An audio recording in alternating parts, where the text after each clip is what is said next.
Olá, seja bem-vindo ao Observações. No programa de hoje nós vamos falar sobre a situação do sistema prisional no país e os principais tipos de crimes que são cometidos diariamente aqui no nosso território. Bom, e para falar sobre esse assunto, eu trouxe aqui alguns dados que embasam aí a nossa pesquisa e a nossa entrevista de hoje. De acordo com dados mais recentes do governo federal, do fim do ano passado, de 2024, os presos em regime fechado somam 360.430, dos quais 346.225 são homens e 14.205 são mulheres. Os presos em regime semiaberto totalizam 112.980. Já as mulheres somam 4.761 presas e os homens 108.219. Já os presos no sistema aberto chegam a 4.774, dos quais 4.372 são homens e 402 mulheres. Bom, e para falar sobre esse assunto hoje, nós recebemos aqui o advogado especialista em direito penal, Vitor Costa. Bom, Vitor, obrigado pela sua presença aqui no Observações hoje para falar sobre esse cenário atual que a gente está vivendo, onde a gente percebe aí uma crescente no número de unidades prisionais no nosso país e que não estão sendo suficientes para abranger todos os presos hoje do nosso país. Então, como que você avalia hoje esse cenário atual? Henrique, primeiramente gostaria de te agradecer pelo convite, por estar aqui mais uma vez. É sempre um prazer e... Bom, a minha opinião, eu acredito que talvez esse cenário advém de sucessões de erros. Não sei te dizer se talvez o sistema ou do governo, quais são esses erros, mas eu acredito que talvez pela falta de educação, pela falta do investimento ali que tem na segurança pública, tudo isso contribui para que a criminalidade ela não cesse, para que a criminalidade ela continue existindo, e eu acredito que para que seja pelo menos minimizado isso, a gente deveria investir mais em educação, mais no setor da segurança pública. São esses fatores que ajudam, que auxiliam para que tudo isso diminua, para que essas coisas parem de acontecer, para que os jovens, as pessoas, elas olhem para o crime e não vejam aquilo ali como uma porta de entrada para alguma coisa boa, vamos dizer assim. Bom, Vitor, e você que atua diretamente com o direito penal, hoje claro, que a gente, cada situação, cada estado tem a sua realidade, mas no geral hoje, quais são os principais tipos de crimes que são registrados hoje aqui no nosso país?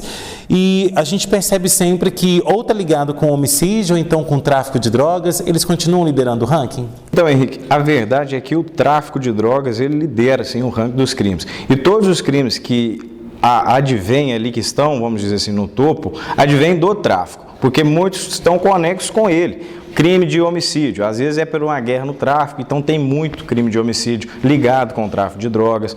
Às vezes o cara usa entorpecente, chega em casa e agride a esposa, os filhos, então vende uma lesão corporal. Então, na minha humilde opinião, eu acredito que o tráfico de drogas, ele está sim entre os crimes mais cometidos no nosso país, e o tráfico, ele deixa com que vários outros aconteçam ao seu redor, visto que ele tem uma atração para o crime de homicídio, para os crimes de lesão corporal, enfim, alguns conexos ali que têm relação direta com o tráfico. Agora, a gente percebe também, Vitor, que esse crescimento no número de crimes no nosso país vai muito também porque se aumentaram também as formas de se denunciar os crimes, porque a gente fala quando tem crescimento, a gente também tem que olhar um lado positivo nisso, que é o número de denúncias. Então, as pessoas estão tendo mais coragem de denunciar, estão tendo mais coragem também de mostrar que aquilo ali está errado, mas automaticamente o nosso sistema não está preparado para absorver tanta coisa errada assim, Então, Henrique, a verdade é que as pessoas, sim, elas devem... a verdade é que elas não devem ser omissas e denunciar aquilo que ela está vendo de errado, mas também sempre deve ter um cuidado para não querer se envolver demais e fazer justiça com as próprias mãos. Eu vejo que deve ter esse cuidado. Agora, Vitor, a gente vê que a cada dia o sistema prisional está ficando sobrecarregado. Recentemente, o governo de Minas, por meio aí do Romeu Zema, o nosso governador, afirmou que serão abertas mais de 26 unidades prisionais aqui no nosso estado, nos próximos anos. Isso mostra também que hoje as unidades do estado não estão suportando mais receber tantas pessoas privadas de liberdade. Você hoje que atua literalmente ali com esse público, né, com quem hoje está privado de liberdade, quem vive dentro de uma unidade prisional, eu queria que você comentasse para a gente como que é a realidade dentro de uma unidade prisional e como que você vê essa expansão no número de presídios aqui no nosso estado. Isso é benéfico? Isso é maléfico? Isso pode trazer mais violência? Então, Henrique, eu acredito que, e isso é uma opinião minha, que existem duas vertentes. Você analisar, está construindo mais presídios, então vai ter a opção de realocar os presos. Ok, isso é legal, porque dá mais uma dignidade para eles. Logo, você tem que pensar também que se estão fazendo mais presídios, é porque a criminalidade vem crescendo. Então, existem essas duas linhas de pensamento. A situação dos presos, na maioria das vezes, é precária, e a gente chega nos presídios, no nosso trabalho, a gente faz visitas, atendimentos, e a gente vê que há situações ali que são, assim, desumanas. Então, acredito que isso deveria ser uma coisa a se trabalhar para tentar dar mais dignidade para vocês, porque estão reclusos de liberdade, cometeram um crime, sim, e eles estão pagando por isso. Então, eu acredito que talvez os presídios eles devam dar mais um suporte, mais atenção, não só para as pessoas que estão presas, mas para os familiares que vão lá visitar, para as pessoas que estão ligadas com os detentos. Até porque essas más condições muitas vezes pioram o quadro das pessoas, né? Às vezes a pessoa entra de um jeito e sai de outro, ou seja, totalmente revoltada com a vida, porque lá dentro passou, como diz, o pão que o diabo amassou. Né? Sim, exatamente. Às vezes as pessoas elas não têm um suporte, vão presos, a família não liga mais, os amigos deixam para lá e aí a pessoa já está reclusa, ela já está em um lugar assim cheio de outras pessoas que também estão com ódio ali, com raiva. Então a tendência é ela sair dali revoltada às vezes com o mundo, com o que está acontecendo. Então isso é uma realidade triste. Agora, e por falar em realidade, hoje quando você entra numa unidade prisional, quais são os relatos? Eu estou perguntando isso porque a gente não tem contato com essas pessoas. Qual que é a realidade dos presos hoje? Por exemplo, a gente, algum tempo atrás, tinha notícias aí, por exemplo, de comidas azedas na hora do almoço, falta ali de acesso da família, a família tendo bastante dificuldade para acessar, né, ao privado de liberdade. Então, qual que é a realidade hoje, principalmente, às vezes, dos seus clientes que chegam ali para você e falam, Vitor, me ajuda, eu não sei como é que eu faço aqui dentro. Às vezes, é a primeira vez a pessoa ali dentro, então acaba também que se leva um susto muito grande. Então, comenta pra gente como que é isso. Olha, Henrique, eu tenho cliente em Itaúna, tenho cliente em Pará de Minas, Formiga, e eu sempre, todo mês eu procuro fazer uma visita com eles no atendimento para a gente conversar, para saber se estão se alimentando, para saber se está chegando as coisas tudo certinho. E todos, assim, olha, o básico chega, mas aquele básico é um pãozinho, na maioria das vezes eles falam, cara, eu recebo aqui de manhã um pão seco com um café e pronto, no almoço, às vezes tem dia que não almoça, mas enfim. Isso varia, tá? De presídio, unidade prisional para unidade prisional. Eu não estou aqui dizendo que todas são do mesmo jeito, mas existem algumas que às vezes entregam o que o preso necessita, né, da dignidade. Às vezes eles entregam alguma coisa relativamente necessária, e a gente vê relatos de outras unidades prisionais que assim são totalmente precárias mesmo, talvez o básico do básico nem isso. Agora, muitas pessoas devem estar nos assistindo e falam assim, mas tem que ser assim mesmo, tem que ser para sofrer, para humilhar, porque, né, a gente sabe que a justiça brasileira, apesar de soltar bastante os presos aí, eles ficarem pouco tempo, dependendo do crime que cometeu, mas ao mesmo tempo também a gente tem que entender que a dignidade humana, ela é inerente ao ser humano, ou seja, independentemente do que a pessoa fez, ela tem a dignidade dela também, segundo os direitos humanos. Então, como que você percebe também essa situação? Porque a gente vive num país hoje que se fala muito e se faz pouco, no sentido assim de garantia dos direitos humanos. Então, como que você percebe isso na prática, no dia a dia? Henrique, eu costumo dizer isso nos júris que eu faço, que uma das virtudes que a gente tem e uma das formas que a gente tem de ser uma pessoa melhor é por meio da empatia. Então, às vezes o cara cometeu um crime, ele tem que pagar, e às vezes ele está lá pagando mesmo, mas a gente deve sempre se colocar no lugar do outro, porque eu tinha um professor, até aqui de Itaúna, que ele dizia, olha, sempre quando vocês pegarem um caso, analisem o que, quando e onde, façam essas 3 perguntas, para saber o porquê que o cara cometeu aquilo, quando que ele cometeu, onde, qual foram os motivos, e assim, às vezes pode ser um familiar nosso que está ali naquela situação, pode ser um ente querido, alguma pessoa que a gente gosta, e às vezes ela cometeu aquele delito naquele momento por N motivos. Então a gente deve sempre se perguntar, mas a pessoa está lá cumprindo, ela tem que cumprir, ela tem que passar por isso mesmo. Não, então eu acredito que a gente se colocar no lugar da pessoa, sempre querer saber o porquê do motivo. Mas tem pessoas que merecem aquilo ali mesmo. Olha, elas merecem ter pelo menos um mínimo. O mínimo, eu acredito, da dignidade, você receber ali, fazer as 3, 4 refeições por dia, você ter um lugar para você dormir. Eu acredito que o básico, ele, independente do crime da pessoa, ele é necessário, ele é necessário, sim. Agora, na sua opinião, você disse aí agora há pouco em relação ao que tem contribuído para o crescimento, né, da criminalidade. A gente percebe também que as pessoas hoje em dia, elas acabam entrando na criminalidade até mesmo por situações de às vezes onde ela mora, da família, então às vezes ela veio condicionada daquilo. Então a criminalidade hoje, ela, pelo que você percebe no dia a dia, a pessoa realmente optou por fazer um crime ou ela foi condicionada a passar por aquilo ali? Henrique, isso aí a gente estuda no processo penal e eu posso te dizer que vamos continuar estudando por anos e anos e a gente nunca vai conseguir definir ao certo a mente do ser humano. Existem pessoas que vêm ali de um sistema, de uma família, às vezes, com déficit, né, com precário, com histórico, às vezes as pessoas não têm condição de acesso à informação, à educação, não tem o básico, então elas crescem naquele meio ali e veem o crime como uma oportunidade de vida. Então, às vezes ela ingressa nesse mundo achando, e principalmente os jovens, achando que ali vai obter uma vantagem econômica melhor do que tem da família. Então, muitas das vezes é o que acontece. Mas te dizer ao certo que todos são assim, não, porque tem aquelas pessoas que têm uma mente voltada para a criminalidade, tem pessoas que vêm de famílias desestruturadas. Eu acredito que não tem uma resposta concreta por que a pessoa comete crime. É multifatorial. Exato.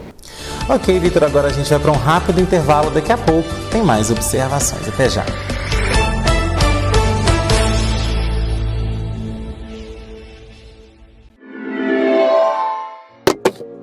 Você sabe o que é o IMEI do seu celular? Vamos descobrir. IMEI significa Identidade Internacional de Equipamento Móvel. É um código único de 15 dígitos que identifica o seu aparelho globalmente como uma impressão digital do seu celular. Para encontrar o IMEI, simule uma ligação para o seguinte código: #06 no teclado do seu celular. Ele também está na caixa do aparelho ou nas configurações do sistema. Anote seu IMEI em lugar seguro. Ele é crucial para bloquear o seu celular em caso de roubo e furto ou perda, impedindo o uso não autorizado. Proteja seu celular, conheça e guarde o seu IMEI.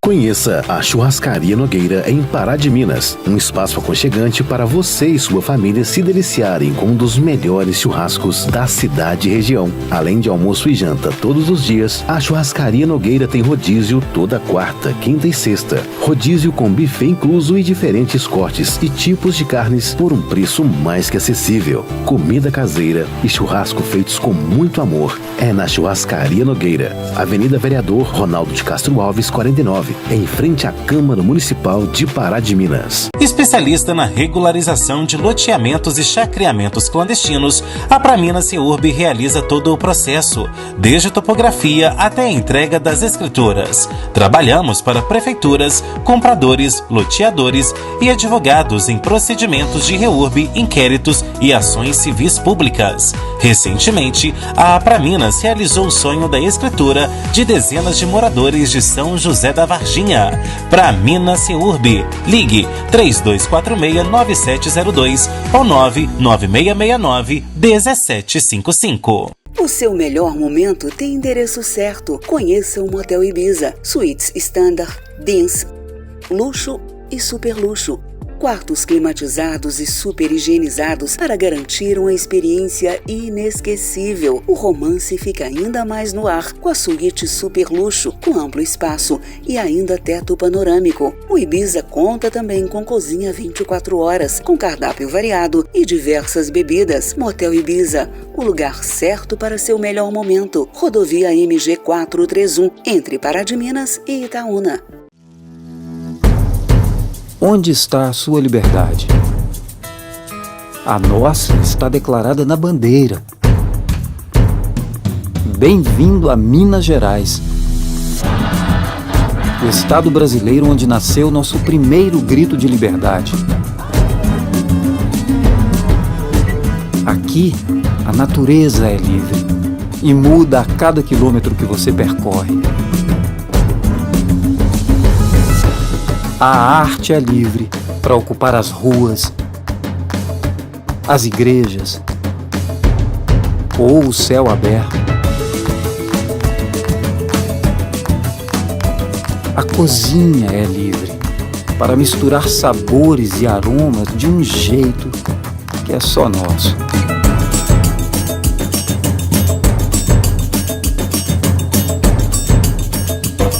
E você? Você é livre para escolher seu caminho, descobrir rotas que vão mudar para sempre seu olhar, conhecer pessoas que vão ficar para sempre em seu coração e viver experiências absolutamente libertadoras. A liberdade mora em Minas. Conheça, encontre a sua e compartilhe. Nunca imaginei que iríamos passar por isso. O meu filho, num momento tão delicado, necessitando de doações de sangue para viver. Graças ao sangue doado, meu filho está aqui, vivo. A sua generosidade salvou a vida do nosso filho. Para todos vocês que doam sangue, muito obrigado. Quando você doa sangue, ajuda a salvar muitas vidas. Doe sangue regularmente. Procure o Hemocentro mais próximo. Ministério da Saúde, Brasil, União e Reconstrução, Governo Federal.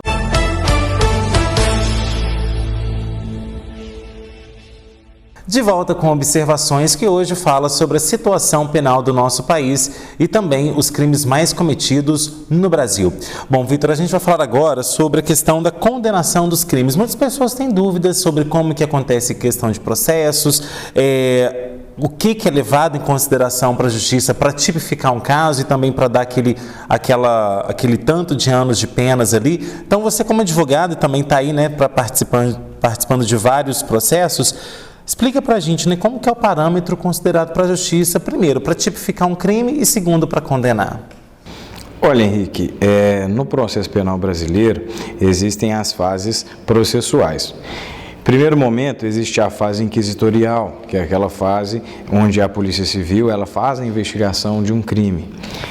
A Polícia Civil ela investiga, por meio ali do delegado, com os investigadores, e chegam a uma conclusão. Depois que eles chegam a uma conclusão, o delegado de polícia ele faz um relatório e encaminha esse relatório para o Ministério Público. Após o Ministério Público receber esse relatório que vem da Polícia Civil, o promotor de justiça ele analisa se precisa de alguma coisa, ele analisa se precisa de ser acrescentada alguma coisa, enfim.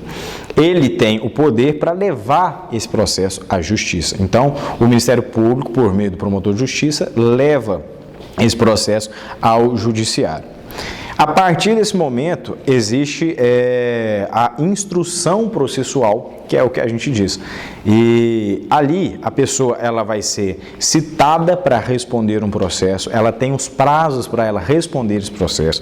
Depois que ela apresenta a gente chama de resposta à acusação, que é uma resposta para a justiça, para informar, para para informar a sua defesa, a justiça, é designada uma audiência de instrução e julgamento, que a gente diz, e depois dessa audiência de instrução e julgamento, as partes têm, tanto o Ministério Público tem os 15 dias lá para ele poder apresentar suas alegações finais, para o Ministério Público dizer, olha, eu quero que essa pessoa seja condenada, eu quero que essa pessoa seja absolvida, e logo depois abre-se vista o prazo para a defesa também fazer as suas alegações finais e dizer por que aquela pessoa deve ser absolvida ou até condenada, enfim. E depois o juiz tem um prazo também para oferecer uma decisão, uma sentença. Agora, Vitor, em tribunais de júri, né, a gente tem percebido aí que ao longo dos anos foram vários, né, e quando tem algum tribunal do júri, até a imprensa fica de olho, as pessoas querem saber o que está acontecendo ali. Como que é a dinâmica, né? Quando que se passa, a partir do momento que sai do aspecto jurídico, vamos chamar a população para poder julgar aquilo ali, porque não cabe a nós mais decidir isso, vai definir agora para o público. Como que é a definição disso? Então, o tribunal do júri, pela legislação brasileira, ele julga crimes cometidos contra a vida e os conexos. O que é isso, Vitor? Olha, vai ao tribunal do júri, ao tribunal popular, aquela pessoa que cometeu um homicídio ou um homicídio tentado. E aí, logo depois do homicídio consumado ou tentado, julga-se também os conexos. Como assim? Às vezes a pessoa tentou matar outra pessoa por guerra no tráfico. Aí já julga ali a tentativa de homicídio se essa pessoa estava envolvida com o tráfico de drogas. Então, hoje, no nosso país, o crime que vai ao tribunal do júri, ao tribunal popular, para 7 pessoas do povo julgarem, são crimes contra a vida. Homicídio tentado ou consumado.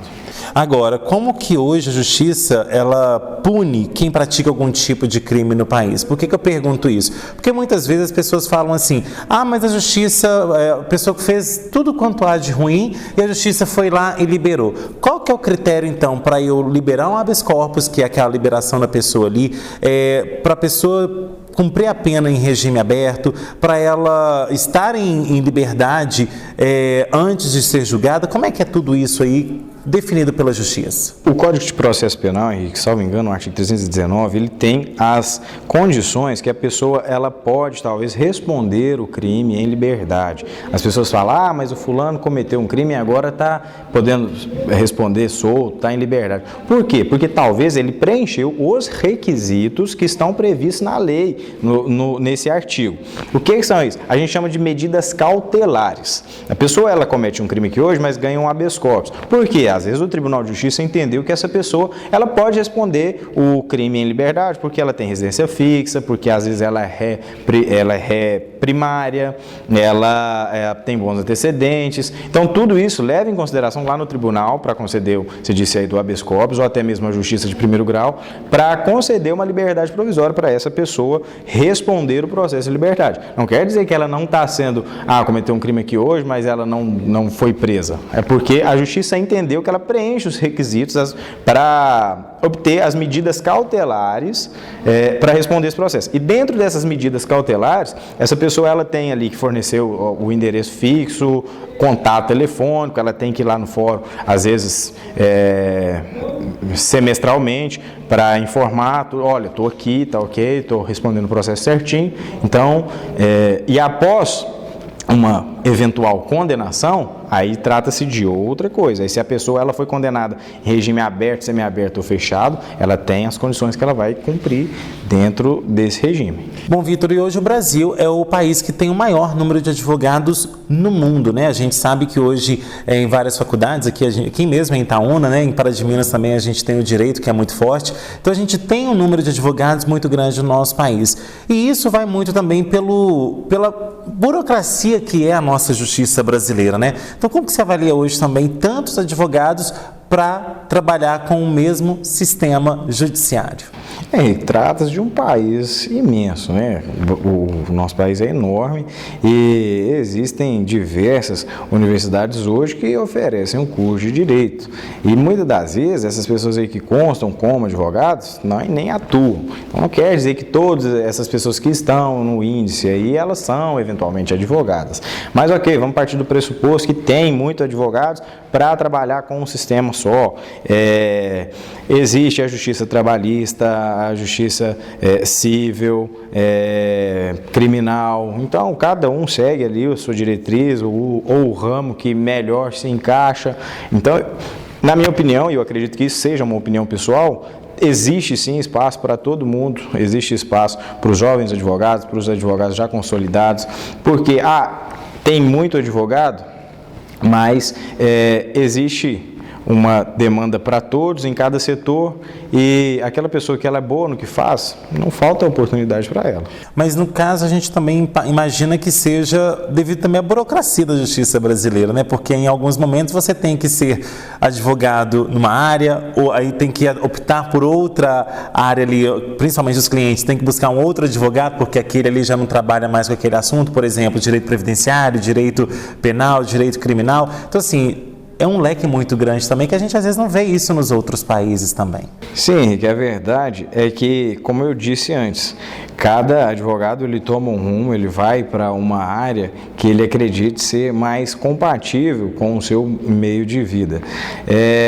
Em relação ao judiciário, eu nunca fui um crítico do judiciário, eu acredito que na medida do que eles têm, do que eles podem, eles oferecem um sistema para que todos possam trabalhar de uma forma digna. Então, você nunca vai me ver eu criticando o judiciário, porque eu acredito que muitas das vezes também a falta do advogado de ter mais empenho. Lógico, às vezes você encontra com servidores que não estão tão empenhados, mas às vezes é muita falta do advogado de cobrar, de ligar. Eu fico brincando com o pessoal que trabalha lá no meu escritório, que o advogado ele tem que ser chato, no bom sentido, mas chato de cobrar, de buscar, de defender o seu cliente, buscar resultado, de buscar o resultado para o seu cliente, mas acima de tudo ele tem que ser aquele cara educado, tem que ser aquele cara que busca, que cobra do judiciário, mas que cobra com cautela, com educação, com bom senso. Agora, isso também que eu ia te perguntar, como que está hoje a relação advogado e justiça, né? Porque a gente ouve bastante, a justiça é morosa, os processos demoram e tudo mais, mas depois da pandemia a gente viu que houve até uma celeridade nisso, principalmente por conta do uso ali. Hoje muitas audiências são feitas via internet, videoconferência, não tem mais aquela necessidade de se marcar uma audiência, as pessoas irem presencialmente, claro que ainda tem, mas a maioria hoje são processos aí virtuais. Então como que foi também essa celeridade que a justiça tomou nos últimos anos para vocês? Como eu te disse, eu nunca fui, não acredito ser um crítico do sistema judiciário, eu acredito que existe sim uma celeridade para os profissionais que estão empenhados, que estão dedicados. O fato das audiências por meio do sistema de videoconferência, minha opinião, eu não gosto, porque eu adoro ir lá no fórum, sentar com o pessoal, trocar uma ideia, mas obviamente, ele te dá um conforto, porque você pode falar, eu faço audiências lá no meu escritório em Piuí, eu faço audiência aqui em Itaúna, faço audiência em Pará de Minas, sem precisar vir aqui. Então, isso gera uma economia processual, não só para o sistema judiciário, mas obviamente também para o seu cliente. Agora, outra questão também, Vitor, que a gente percebe, voltando agora em falar do Tribunal do Júri, a gente vê que muitas pessoas são intimadas a ir no Tribunal do Júri e comentar os assuntos lá, então opinar se a pessoa é culpada ou se ela é inocente. Como que acontece essa questão, né? Por exemplo, se hoje eu for chamado para um Tribunal do Júri, tem como eu não querer comparecer? Como é que funciona isso? A escolha até mesmo das pessoas que vão julgar, porque a gente está falando de uma vida que pode às vezes passar ali 20 anos presas dentro de uma penitenciária. Sim, olha, funciona da seguinte forma: as pessoas que têm interesse em participar, elas vão até o fórum, dão ali o seu nome e aí passa por uma avaliação da justiça. Olha, aquela pessoa tem antecedentes criminais, aquela pessoa é uma pessoa bem vista pela sociedade, é uma pessoa de boa índole, frente à sociedade. Ok, então ela está apta a poder representar a sociedade. Então ela é convidada a participar. Logo, há um sorteio onde seleciona-se 25 jurados e aí depois faz um sorteio para saber quem serão os 15. Porque no tribunal do júri abre-se uma sessão com 15 pessoas. Depois, preenchidas essas 15 pessoas, aí faz o sorteio para saber quem serão as 7 pessoas que vão ali julgar. Então, repito, a avaliação para chamar essas pessoas à justiça, para chamar essas pessoas para serem por um dia juiz, é a avaliação social desta pessoa frente à sociedade, né? É uma avaliação dessa pessoa de bons costumes, de valores, de honestidade, frente a uma sociedade. Ok, Vitor, agora a gente vai para mais um intervalo. Na volta tem mais observações. Até já.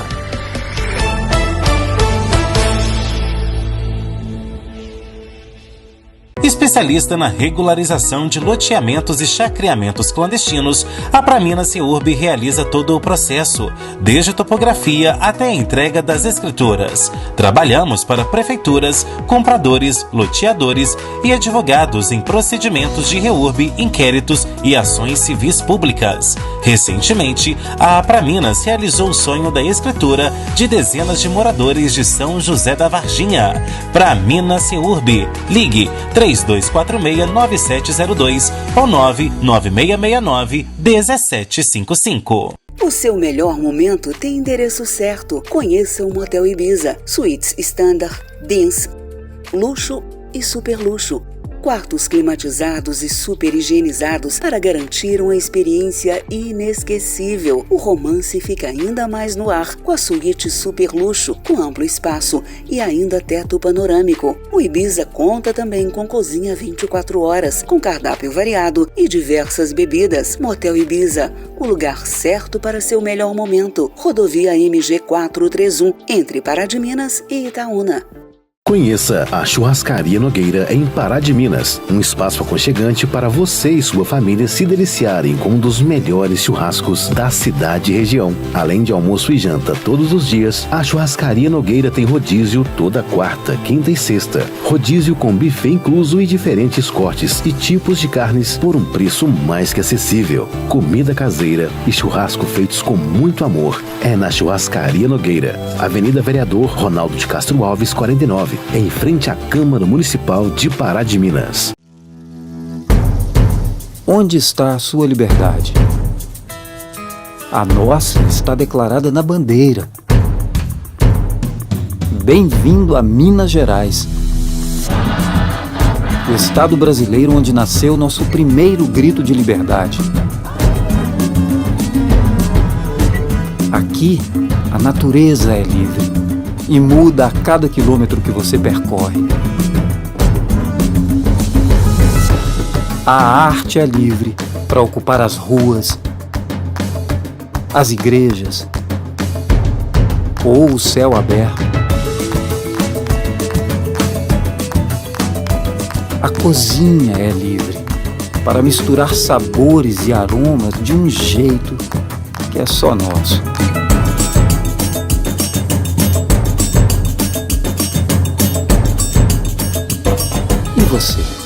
Você é livre para escolher seu caminho, descobrir rotas que vão mudar para sempre seu olhar, conhecer pessoas que vão ficar para sempre em seu coração e viver experiências absolutamente libertadoras.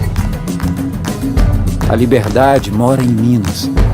Conheça, encontre a sua e compartilhe. A violência contra crianças tem crescido ano a ano. Fique atento aos sinais. Queda brusca no desempenho escolar, fuga de casa, lesões, apatia, isolamento e mudanças de comportamento. A violência deixa pistas. Disque 100 e denuncie. Minas Gerais, governo diferente, estado eficiente.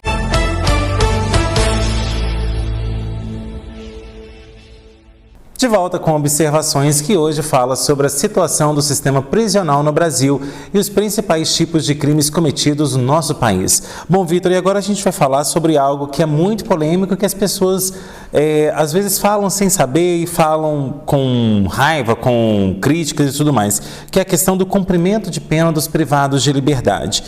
Como que hoje funciona essa questão do cumprimento? Quais são as etapas que a pessoa tem? Por exemplo, ela foi condenada, ela vai para uma prisão, ela fica ali em regime fechado, depois ela, progredindo ali, vai para um regime semiaberto, depois um regime aberto. Como que se dá isso? Por que se existe isso e como que isso é colocado na prática no nosso país?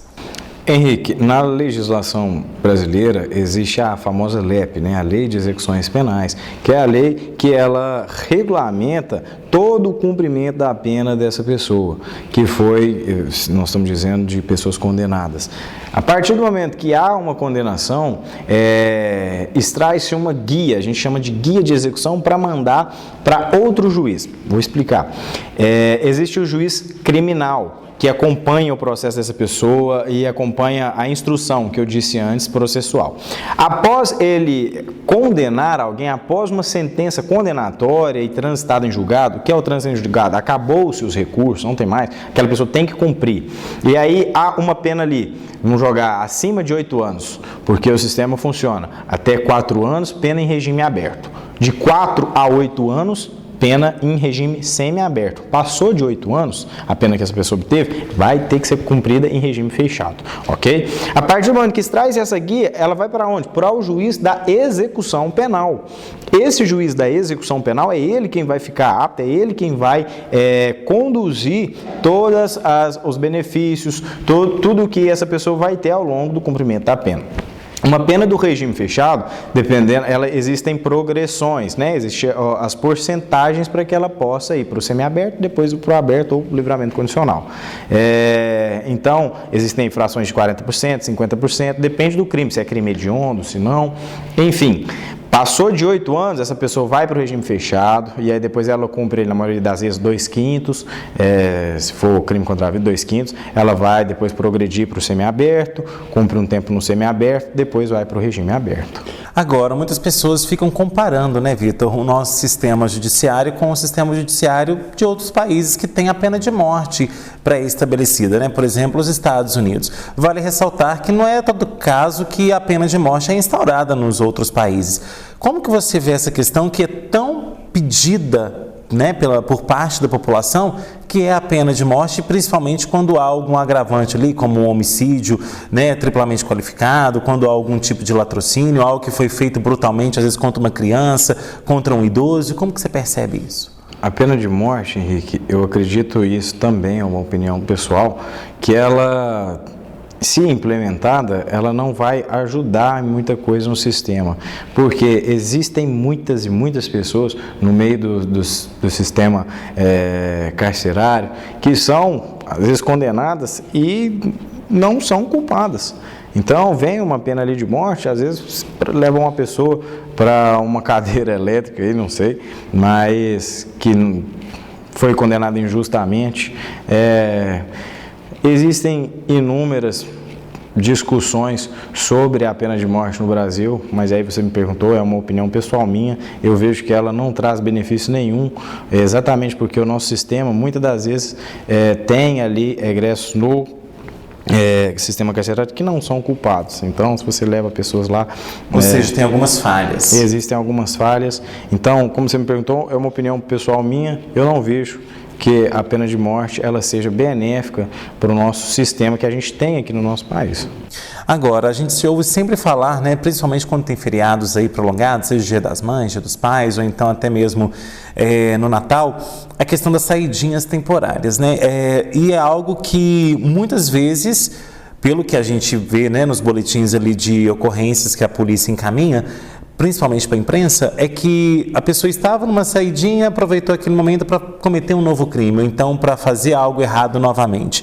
Como que você avalia essas saídas? Elas são oportunidades aí para novos crimes ou realmente elas são necessárias aí para a pessoa poder ter uma dignidade ali com a família, né, ter uma situação ali mais confortável? Como que você avalia isso? Henrique, o sistema de execução penal, ele é voltado para a pessoa poder ressocializar, para essa pessoa poder se reintegrar na sociedade. Então, as saídas temporárias, elas são um dos benefícios que dão àquela pessoa que está cumprindo uma pena a oportunidade de ela conviver novamente com a sua família, dela conviver novamente com os seus amigos dela, principalmente procurar um emprego. Então, é para isso que existem as saídas temporárias. Um dado concreto é que 70% das pessoas que saem aproveitam, né, que gostam do benefício das saídas temporárias, retornam.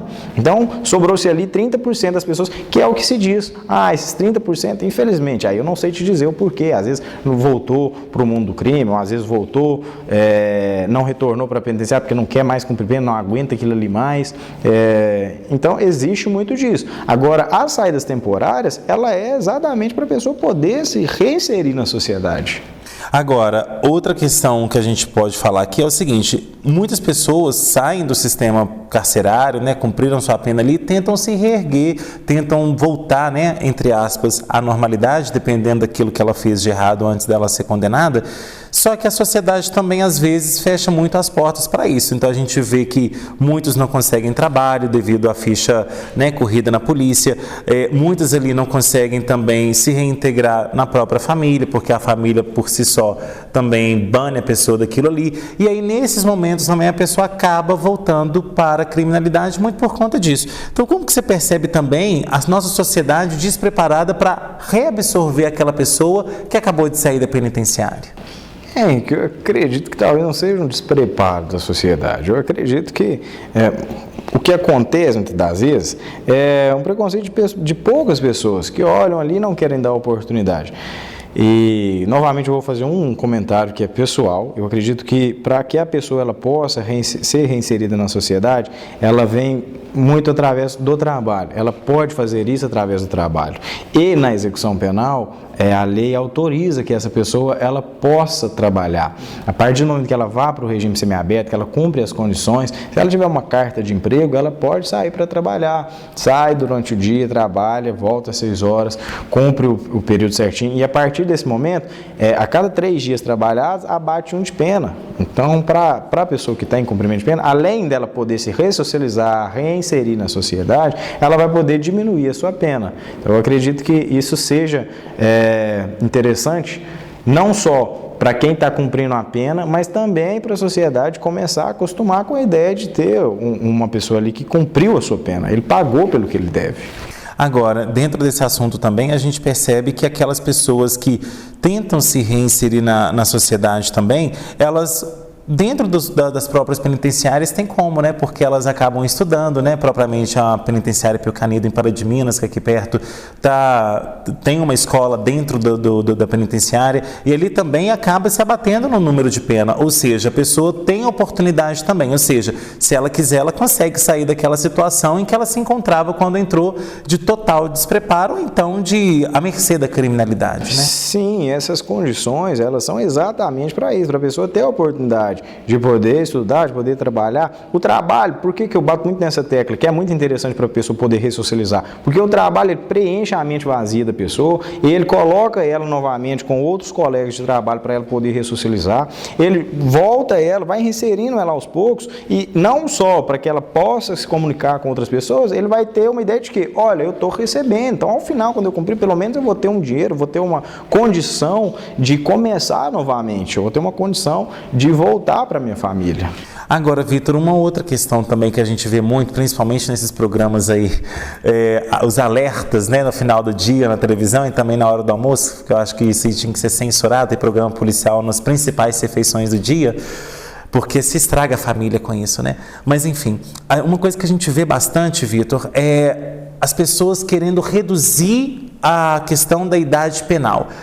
Tirar ali dos 18 anos e passar para 16, 14 e tudo mais. Como que você avalia isso, né? Porque a gente também percebe hoje uma maior inserção do jovem no tráfico de drogas, cometendo crimes, não tendo pudor e tal, automaticamente também a gente vem de uma cultura hoje em que a família está deixando a criança e o adolescente a Deus dará. Então, como que você percebe essa questão de julgar também os adolescentes, os jovens, cada vez mais cedo e puni-los para isso?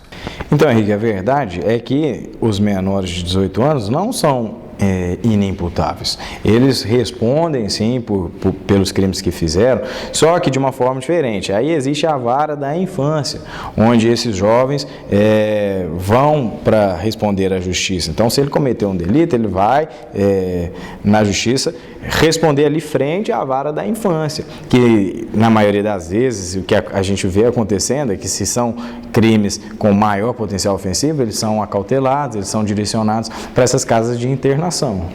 Agora, Vitor, vale ressaltar também e deixar aqui, um puxão de orelha para os pais também entenderem a realidade de seus filhos, cuidarem de seus filhos, porque o que a gente mais vê hoje é uma glamorização da criminalidade, Então, a gente, até nas músicas hoje, umas músicas que a gente, não são músicas, são barulho aí que as pessoas acabam fazendo apologia à criminalidade, às drogas, e a um mundo que, na prática, como diz a pessoa, só leva tinta, A realidade do mundo do crime, Henrique, para a gente que trabalha e vê, ela é muito triste. Os jovens, as pessoas que têm talvez tendência ali, elas tinham que pensar muito antes de querer ingressar nesse mundo.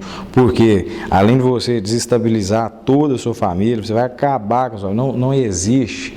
A gente vê ao longo das entrevistas que a gente faz, das conversas que a gente tem com pessoas que entraram nesse meio, eles dizendo: olha, Vitor, eu entrei aqui achando que o crime era o crime. Eles dizem, tem esse ditado entre eles. E a verdade é que isso é uma ilusão. É passada de outras pessoas que já estão no mundo do crime há mais tempo, e aí eles influenciam os jovens para eles se beneficiarem, e aí os jovens vão caindo nessa conversa furada, e aí arrebenta com a sua família, arrebenta com a sua vida, porque é aquilo que eu digo, não existe você conseguir obter uma vantagem econômica do dia para a noite, não existe você ter uma melhoria de vida do dia para a noite. E o crime, as pessoas que ingressam achando que vão conseguir isso, Que vai compensar, vão conseguir às vezes um valor econômico melhor, que vão conseguir condições sociais melhores, e essa não é a realidade. Muitas das vezes o que a gente vê é que essa pessoa no final é condenada e vai cumprir uma pena, ou às vezes nem chega a isso. Ok, Vitor, agora a gente vai para o nosso último intervalo. Na volta tem a parte final do nosso programa. Não sai daí, a gente volta já já.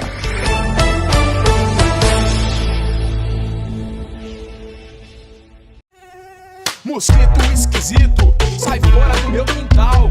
Chega de dengue aqui, toma logo esse tchau. Tchau, tchau, dengue, tchau, tchau, tchau, zika, tchau, tchau, tchau, aedes, tchau. Pneu, garrafa e calha, sem água parada aqui. E até da chikungunya você vai se despedir.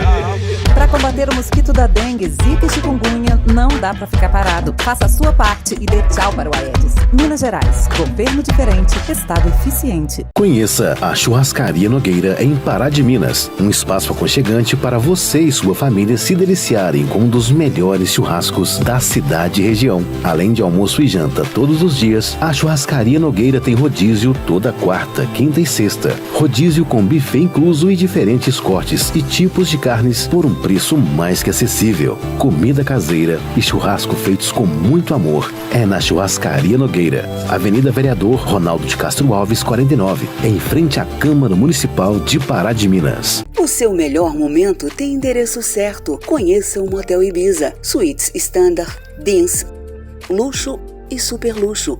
Quartos climatizados e super higienizados para garantir uma experiência inesquecível. O romance fica ainda mais no ar com a suíte super luxo, com amplo espaço e ainda teto panorâmico. O Ibiza conta também com cozinha 24 horas, com cardápio variado e diversas bebidas. Motel Ibiza, o lugar certo para seu melhor momento. Rodovia MG 431, entre Pará de Minas e Itaúna.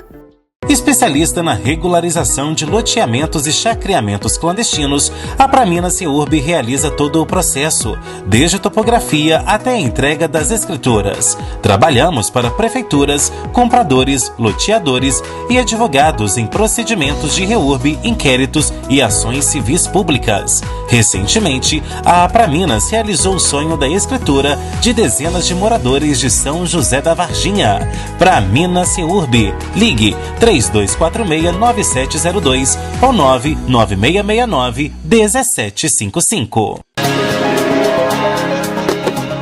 Você conhece o aplicativo Celular Seguro? O aplicativo permite a comunicação eficiente e ágil das ocorrências de roubos e furtos de celulares. Basta baixar o aplicativo e fazer login por meio do gov.br. Em seguida, cadastre uma pessoa de confiança, inserindo nome, CPF, telefone e e-mail. Atenção! A pessoa de confiança também precisa instalar o aplicativo Celular Seguro em seu aparelho. Depois, cadastre o seu aparelho informando o telefone, operadora e marca. Tudo pronto. Agora, em caso de furto ou roubo do seu aparelho, basta acessar o aplicativo pelo telefone da pessoa de confiança e clicar em registrar ocorrência. Seu telefone será imediatamente bloqueado. Atenção novamente, não precisa testar o aplicativo. Lembre-se, em caso de furto ou roubo, bloqueie o seu aparelho e procure imediatamente a Polícia Militar.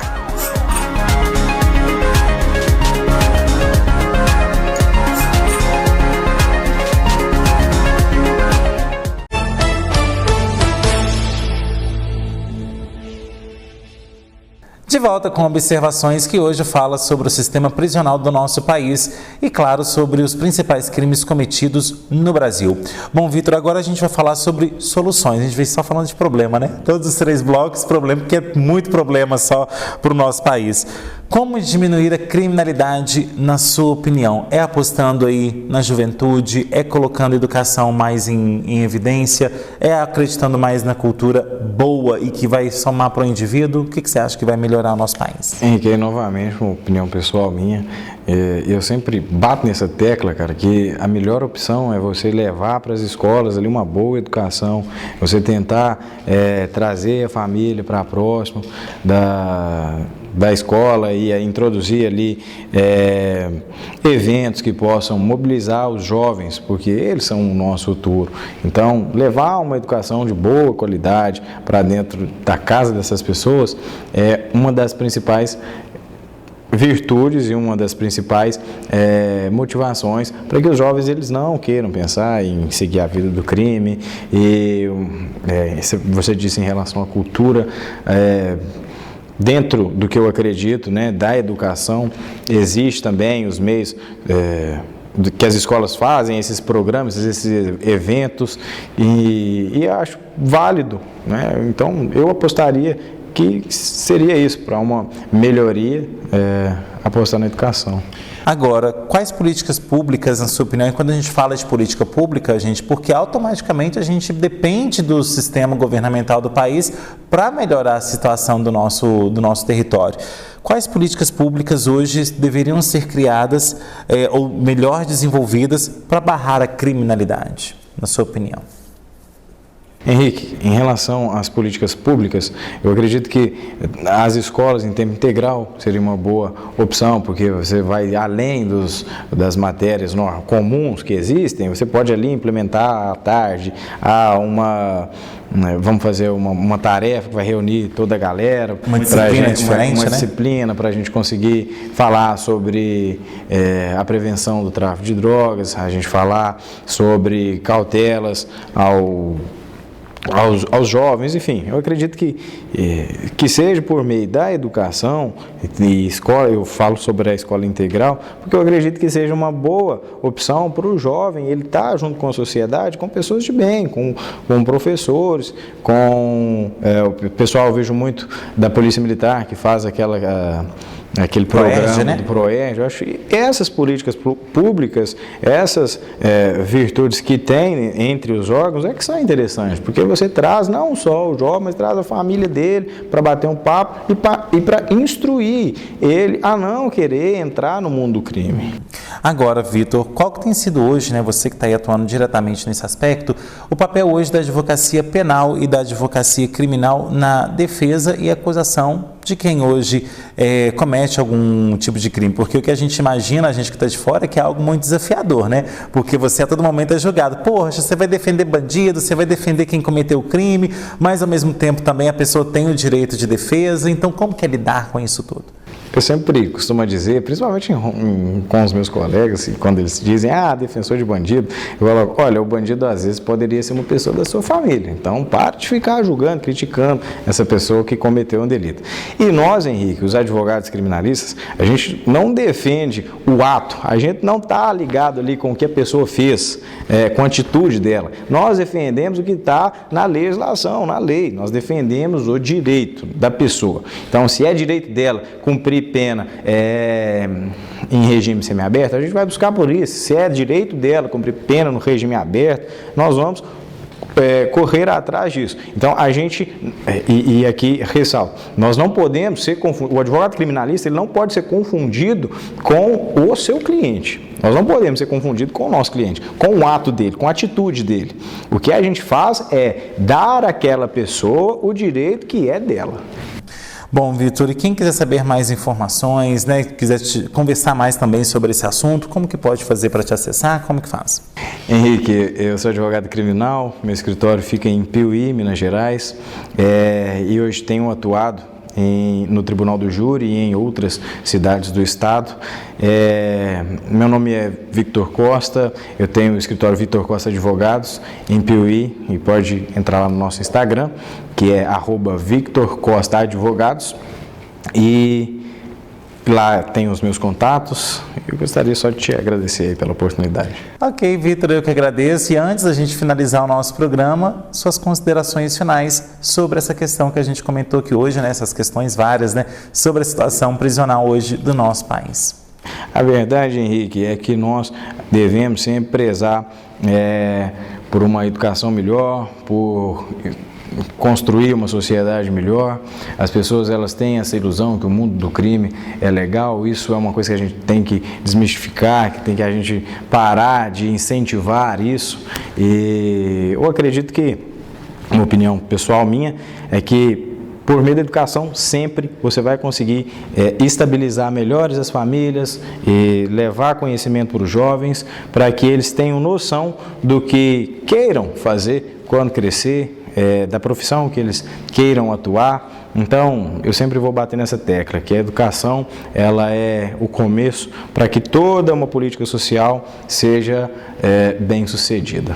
Ok, então, Vitor, muitíssimo obrigado pela sua presença aqui no nosso programa. Volte sempre que achar necessário, e as portas de observações estão sempre abertas. Cara, te agradeço muito, agradeço ao pessoal de Itaúna. Eu morei aqui um tempo, me formei na Universidade de Itaúna, então tenho um carinho enorme por essa cidade, pelo pessoal da universidade. Então, gostaria de agradecer ao pessoal que está nos assistindo, ao pessoal da Universidade de Itaúna e a você que sempre aposta aí no meu trabalho, que acredita no meu trabalho. Então, muito obrigado pela oportunidade mais uma vez. Tá certo, bom, fica aqui uma reflexão, né?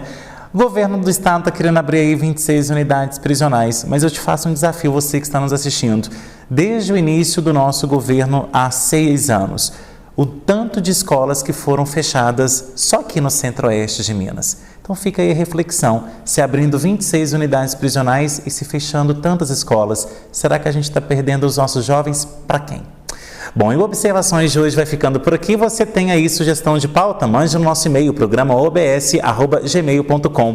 Você empresário ou empresária que ainda não tem a sua marca aqui conosco, não perca tempo. Faça já um contato comercial com a gente no nosso WhatsApp, no 999933060. Já você que está aí com o seu YouTube aberto, vai lá no nosso canal, se inscreve nele, ativa o sininho e sempre que tiver alguma novidade, você será um dos primeiros a ser avisado. Você que está aí com seu Instagram ou com seu Facebook, nos siga nas redes sociais, @programa Observações e @henriquesilva.jornalista. Semana que vem tem mais observações, trazendo análises diferentes sobre novos pontos de vista.